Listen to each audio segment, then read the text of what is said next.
Assalamualaikum warahmatullahi wabarakatuh. Saya Guru Sadar Utama. Kali ini akan mempresentasikan itu jaringan saraf tiruan artificial neural network untuk UTS mata kuliah deep learning. Pertama-tama, apa itu jaringan saraf tiruan atau ANN? Artificial Neural Network adalah model matematika yang terinspirasi oleh struktur dan fungsi jaringan saraf biologis dalam otak manusia. ANN terdiri dari jumlah besar unit pemrosesan sederhana yang disebut neuron yang terorganisir dalam lapisan yang saling terhubung. ANN digunakan dalam berbagai aplikasi kecerdasan buatan untuk memodelkan dan menyelesaikan masalah-masalah yang kompleks seperti klasifikasi, regresi, pengenalan pola, dan prediksi. Nah, contoh untuk jaringan saraf ini saraf biologis ada namanya dendrit, seluruh neural, akson, dan sinapsis. Contoh-contohnya seperti ini. Kemudian kita akan lanjut ke arsitektur ANN. Nah, struktur jaringan ANN dapat bervariasi tergantung pada jenis tugas yang ingin diselesaikan dan arsitektur spesifik yang digunakan. Namun dalam konteks umum terdapat beberapa komponen utama yang disebut yang ditemukan dalam ANN. Nah, yang pertama ini ada sebuah perbedaan dari jaringan saraf biologis dan jaringan saraf tiruan. Nah, yang biologis ini ada bagian utama ada dendrit, inti sel neuron, sinapsis, dan akson.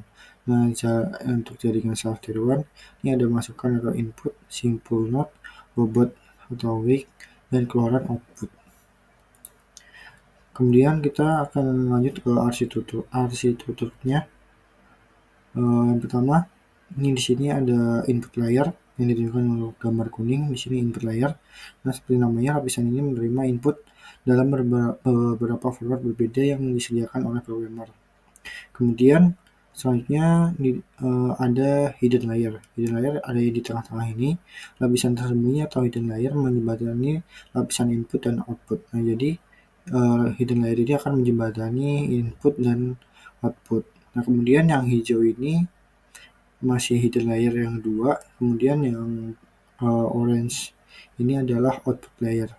Output layer adalah masukan atau input melewati serangkaian transformasi menggunakan hidden layer. Pada akhirnya menghasilkan output yang dibawa menuju ke lapisan ini. Dalam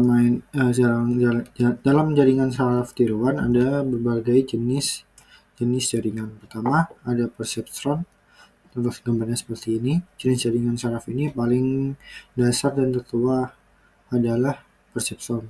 JST ini hanya terdiri dari satu neuron yang menerima input dan menerapkan fungsi aktivasi untuk menghasilkan output biner. Kemudian ada feed forward neural network. Jaringan saraf ini adalah salah satu jaringan saraf tiruan yang paling dasar.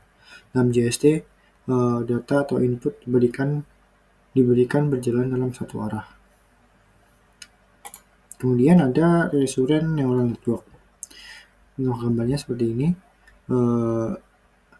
Ini menyimpan output dari sebuah layer dan mengumpulkan output ini kembali ke input untuk memprediksi hasil dari layer yang lebih baik. Selanjutnya ada convolutional neural network yang memiliki beberapa kesamaan dengan feed-forward neural network, di mana hubungan antara unit memiliki bobot yang menentukan pengaruh satu unit terhadap unit lainnya. Nah, ini ada dua yang terakhir. Yang pertama ada modular neural network dan radial basis function neural network.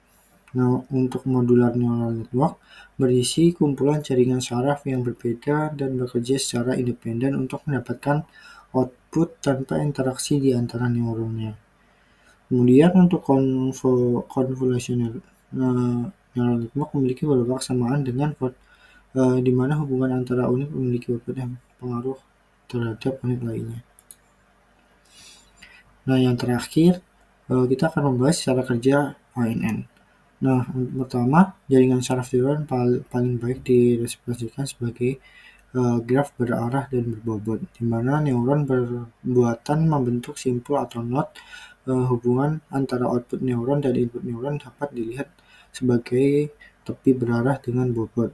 Jaringan saraf tiruan menerima sinyal masukan dari sumber luar, kemudian pola atau gambar yang direpresentasikan dalam vektor input ini kemudian secara matematis ditetapkan dengan notasi Xn untuk setiap n jumlah inputnya.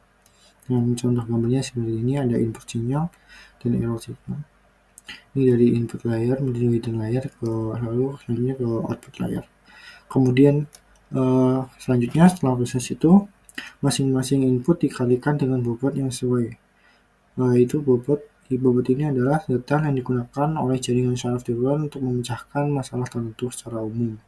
Bobot ini biasanya mewakili kekuatan interkoneksi antara neuron di dalam jaringan saraf tiruan. Semua input bobot diringkas di dalam unit komputasi. Mungkin sekian dulu presentasi dari saya. Ada kurang lebihnya saya mohon maaf. Assalamualaikum warahmatullahi wabarakatuh.